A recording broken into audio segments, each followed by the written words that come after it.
这是一起震惊世界的连环凶杀案，相信不少的小伙伴在现实生活中也听说过类似事件。水泥藏尸，真实惨案，凶手接连杀害了多名女性，并将其封入水泥之中凝固致死。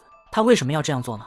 好了，影片开始。故事发生在从不养闲人的佛罗里达州，三个小男孩在垃圾场里玩耍，意外发现一个奇怪的油桶。随后几人打开一看，瞬间被吓出了童年阴影。只见油桶里装满了水泥，一只涂满红色指甲油的女人手赫然出现在眼前。由于这是一起重大的恶性杀人事件，警方很快就成立了专案小组进行调查。通过调查发现，死者名叫丽莎，是一位单身母亲。从油桶的超声波透视图来看，死者面目狰狞，看来凶手把她装进油桶灌入水泥的时候，她还是活着的。凶手作案手段极其残忍，专案小组的成员立刻飞往佛罗里达州进行深入调查。然而就在飞行途中，总部突然传来消息，原来在案发地的附近，警方又发现了一个油桶，里面也有一具女人的尸体。相同的作案手法，死者的特征也一样，是个单身母亲。对此，专案组的艾米认为，这是一起针对单身母亲的连环凶杀案。凶手将2名死者都抛尸在了垃圾场。从犯罪心理学上来讲，他应该是痛恨单身母亲这一类人群，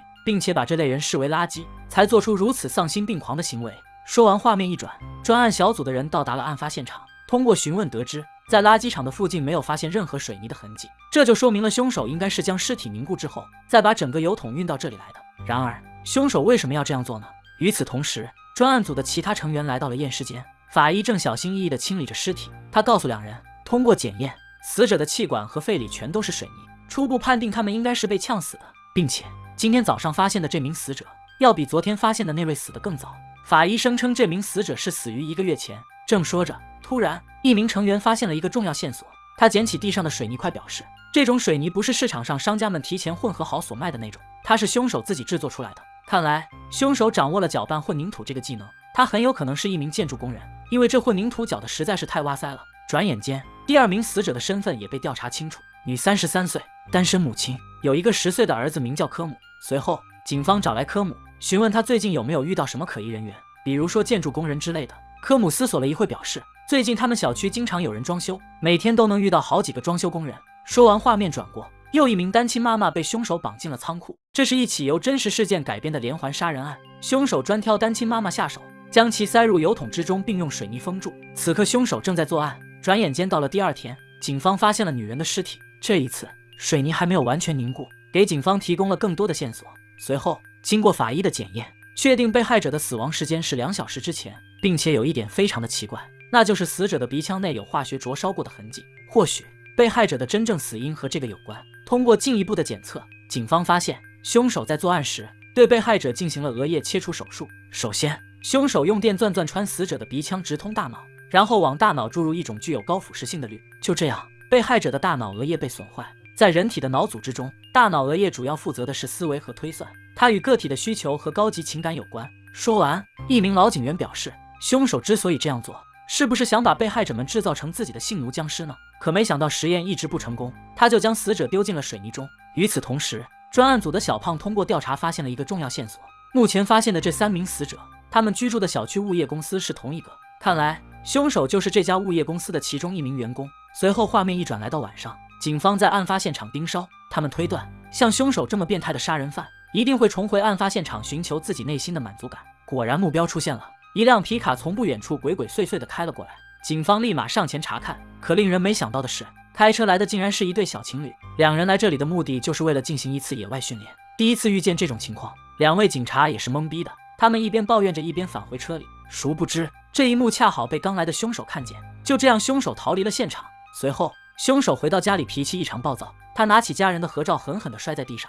母亲听到声音后出来训斥了他一顿。此时，凶手也像是受了什么刺激一样，逼着母亲说出当年收养自己的真相。对此，母亲只字未提，转身就想离开。然而就在这时，站在一旁的凶手突然拿起桌上的木质摆件，然后狠狠地朝着母亲的头上砸去。就这样，母亲被他打晕在地。凶手为什么要这样做呢？当年他母亲收养他的背后，又有什么不可告人的秘密呢？男人把自己的母亲打晕在地，然后将其推进深坑之中，再用钢筋网直接封住，最后往坑里灌满混凝土。他已经接连制造了3起这样的水泥藏尸案，到底是什么原因让他如此狠心？调查至此，艾米认为凶手对被害者们都实施了额叶切除手术，他这样做的目的应该是想破坏掉死者情绪的抑制功能，从而挑起他们内心更强烈的性冲动。然而经过法医的检验，他们发现3名被害者都没有被凶手侵犯过的痕迹，这到底是怎么回事呢？凶手为什么要这样做？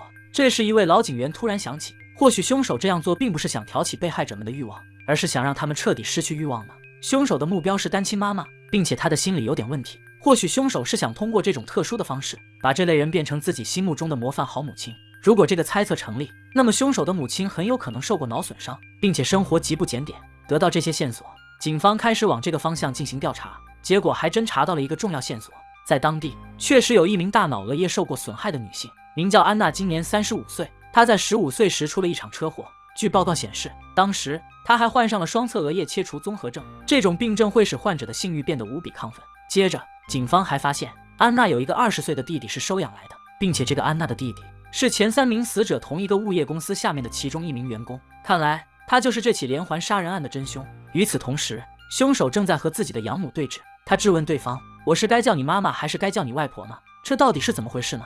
原来当年安娜出车祸时患上了那个病症，她控制不住自己，于是和镇上很多男人发生了关系。后来在她16岁时就意外生下一个男孩，而这个男孩呢，不是别人，正是眼前她的弟弟本人。20年前，安娜的母亲为了掩盖丑闻，将安娜生下来的孩子对外声称是自己领养回来的。就这样，孩子成年之后，她多次发现自己的姐姐和自己的朋友们到处偷情，于是她也想尝试一下，毕竟没有血缘关系。无奈之下，安娜说出了实情：其实我是你的亲生母亲。此话一出，凶手彻底崩溃，他发疯似的杀害了自己的亲生母亲，然后找到自己的外婆，把这一切的罪责都怪在他的头上。随后就有了视频开头的那一幕，凶手将外婆推入坑里，然后用钢筋网盖住，接着再往里面浇灌水泥。